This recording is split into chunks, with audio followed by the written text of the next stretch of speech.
Trust me, you do not want to be a billionaire. I know. If you were a billionaire, it would be different. You would solve hunger, create world peace, promote progressive political candidates, right? But I want you to stop and think about what it actually takes to make $1 billion. While you're thinking about that, a little nerdiness to prove my point. The power struggle in the Harry Potter world is between Voldemort and Dumbledore, not Harry Potter.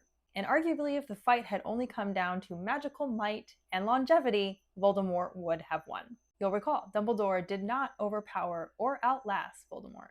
In order to secure the power and longevity that Voldemort had, he had to create Horcruxes. For those of you unfamiliar, a Horcrux is a magical device that splits your soul for the mere price of unaliving one person. You can take those soul pieces, put them into objects, and essentially make yourself immortal as long as those objects survive. Dumbledore chose instead to create communities at Hogwarts, within the Order of the Phoenix, and otherwise, rooted in the shared value of love. Individuals within those communities did not always get along. Some of them seriously hated each other.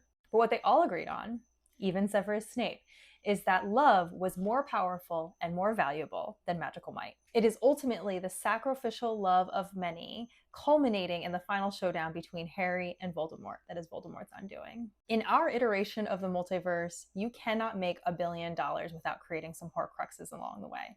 And I do mean that literally. Some research has demonstrated that 60% of a billionaire's wealth is taken rather than earned. About 26% of that coming from monopolization, cronyism, nepotism, exploitation. And I'm sorry, but you simply cannot create lasting good out of something born from so much evil. So what's the answer? It's organizing individuals and communities around a shared value, a value that prioritizes humanity over money. Love.